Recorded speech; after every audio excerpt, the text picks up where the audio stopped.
15ই August বাবা মা ভাই বোন যা হারিয়েছি, আমাদের বিচার চাওয়ার কোনো অধিকার ছিল না। কিন্তু আওয়ামী লীগ যখন সরকারে এসেছে তখনই এই বাংলাদেশের উন্নতি হয়েছে। কোটা আন্দোলন হয়েছিল 2018-তে, আমরা এটা মেনে নিয়ে বাতিল করে দিয়েছিলাম কোটা পদ্ধতি। পুরা জুন মাস চলে গেল, জুলাই মাসের 7 তারিখ থেকে হঠাৎ দেখি আবার কোটার জন্য আন্দোলন, যখন কোটা পদ্ধতি নাই আর আন্দোলন না, সেখানে দেখা গেল ঝাঁকে ঝাঁকে সব জড়ো হয়ে যাচ্ছে। তাদের এক দফা দাবি ছিল কোটা সংস্কার, সেই যে দাবি করেছে সেই দাবি সংস্কার করে দেওয়া হলো, কিন্তু সেই সংস্কার করে দেওয়ার পরেও তাদের আন্দোলন থামে না, দাবি থামে না।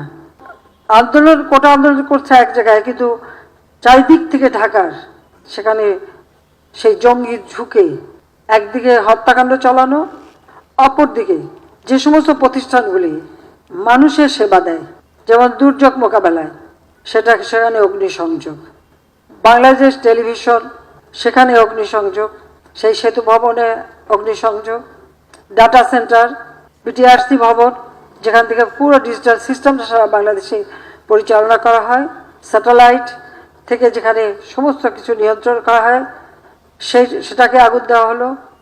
তার সাথে আসলো মেট্রো রেল, অত্যন্ত আধুনিক মেট্রো রেল, দুইটা স্টেশন পুড়িয়ে দিল। এক্সপ্রেসওয়ে 2010 থেকে প্ল্যান করে সেটা টোল প্লাজা ভেঙে নষ্ট করে দেওয়া হলো যাতে চলতে না পারে। আগুনে পড়া হানি ফ্লাইওভার, সেটাও টোল প্লাজা পোড়ানো, সেটারও ধ্বংস।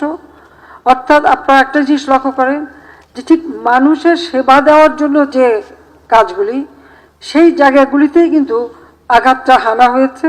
সিটি কর্পোরেশনের ময়লা ফেলার যে গাড়িগুলি, সেগুলি পুড়িয়ে দেওয়া হলো।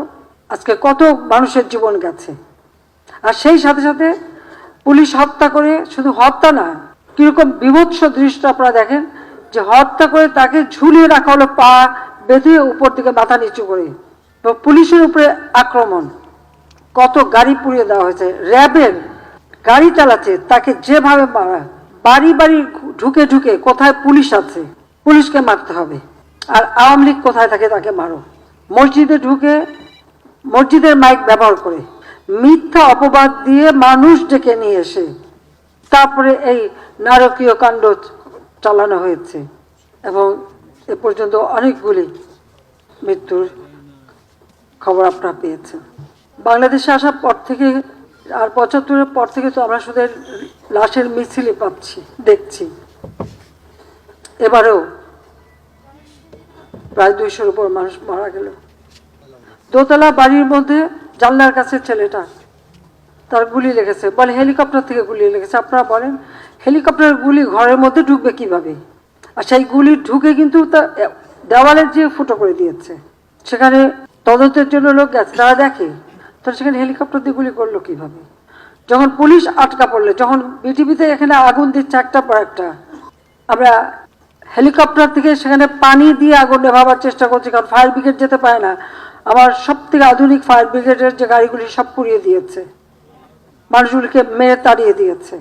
তখন বাধ্য হয়ে হেলিকপ্টার থেকে আমরা পানি দিয়ে সে আগুন নেভাতে চেষ্টা করলাম।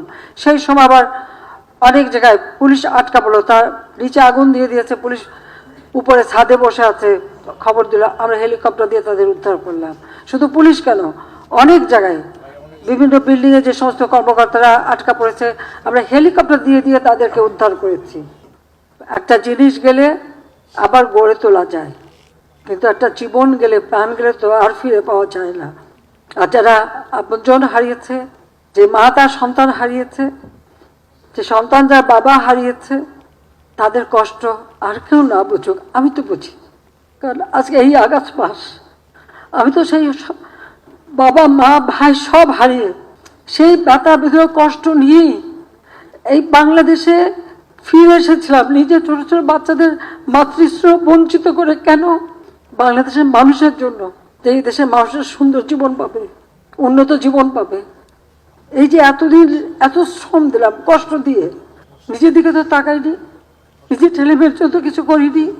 যা কিছু করছি মানুষকে দিয়েছি, প্রতিটি মিনিট প্রতিটি সময় দিন রাত পরিশ্রম করেছি, কারণ তিনি আমাদের রক্ত দিয়ে গেছে, তিনি কিছু নিয়ে যাননি।